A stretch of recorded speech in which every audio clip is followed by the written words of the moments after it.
നിധിയാസ് ഫുഡ്സിലേക്ക് ഏവർക്കും സ്വാഗതം. ഇന്നത്തെ റെസിപ്പി ഉണക്ക സ്രാവ് തോരനാണ്. വീഡിയോയിലോട്ട് പോകുന്നതിന് മുന്നേ എൻ്റെ ചാനൽ ആദ്യമായിട്ടാണ് കാണുന്നതെങ്കിൽ ഒന്ന് സബ്സ്ക്രൈബ് ചെയ്തേക്കണേ. ഉണക്ക സ്രാവ് തോരൻ ഉണ്ടാക്കുന്നതിന് വേണ്ടി ഞാനിവിടെ 300 ഗ്രാം ഉണക്ക സ്രാവാണ് എടുത്തിട്ടുള്ളത്.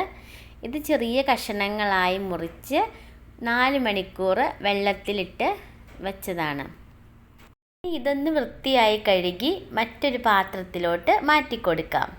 ശേഷം 1/2 ടീസ്പൂൺ മഞ്ഞൾപ്പൊടിയും 1 ടീസ്പൂൺ മുളക് പൊടിയും ഇട്ട് ഇതൊന്ന് മാഗ്നേറ്റ് ചെയ്തെടുക്കാം.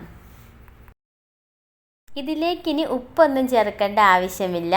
4 മണിക്കൂർ വെള്ളത്തിലിട്ടാലും ഉണക്കമീന് ആവശ്യത്തിന് ഉപ്പ് ഉണ്ടാവും.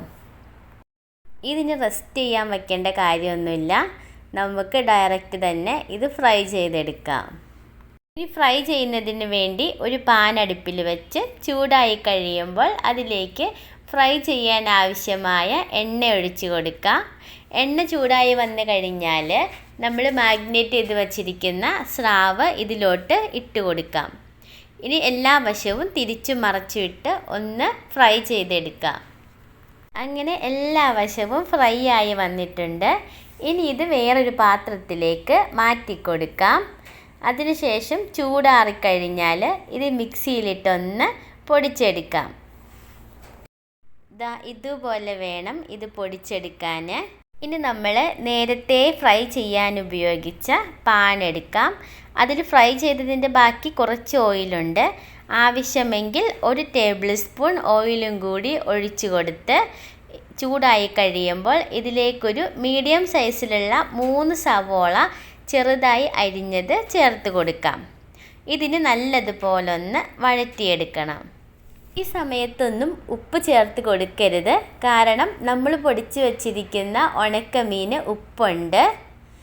അപ്പോൾ ഇപ്പോൾ നമ്മൾ ഉപ്പ് ചേർത്ത് കൊടുത്താൽ അത് കൂടിപ്പോകാനുള്ള ചാൻസ് ഉണ്ട്. അതുകൊണ്ട് അവസാനം മാത്രമേ ഉപ്പ് ചേർക്കാവൂ. ഇനി ഇതിലേക്ക് ഒരു തണ്ട് കറിവേപ്പില കൂടി ചേർത്ത് കൊടുക്കാം. ഇനി ഇത് നന്നായിട്ട് വഴറ്റി നല്ലതുപോലെ ഉള്ളിയൊക്കെ ഒന്ന് മുരിഞ്ഞ് വരണം. അതുവരെ ഇത് വഴറ്റി കൊടുക്കാം. ഇപ്പോൾ ഉള്ളിയൊക്കെ നന്നായിട്ട് മുരിഞ്ഞ് വന്നിട്ടുണ്ട്. ഇനി ഇതിലേക്ക് 1 ടേബിൾ സ്പൂൺ ഉണക്കമുളക് പൊടിച്ചത് ചേർത്ത് കൊടുക്കാം. നിങ്ങൾക്ക് നല്ല എരിവ് ആവശ്യമാണെങ്കിൽ 2 ടേബിൾ സ്പൂണൊക്കെ ഉണക്കമുളക് പൊടിച്ചത് ചേർത്ത് കൊടുക്കാവുന്നതാണ്. ഞാനിപ്പോൾ ഇവിടെ 1 ടേബിൾ സ്പൂൺ മാത്രമേ ചേർക്കുന്നുള്ളൂ. ഇതിനി വഴറ്റിക്കൊടുത്ത് മുളകിൻ്റെ പച്ചമണമൊക്കെ മാറിക്കഴിയുമ്പോൾ അതിലേക്ക് നമുക്ക് പൊടിച്ച് വച്ചിരിക്കുന്ന ഉണക്ക സ്രാവ് ചേർത്ത് കൊടുക്കാം.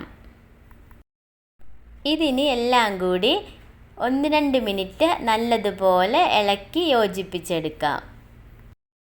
യോജിപ്പിച്ചതിന് ശേഷം ഉപ്പ് നോക്കാം. ആവശ്യമെങ്കിൽ മാത്രം കുറച്ച് ഉപ്പ് ചേർത്ത് കൊടുക്കാം.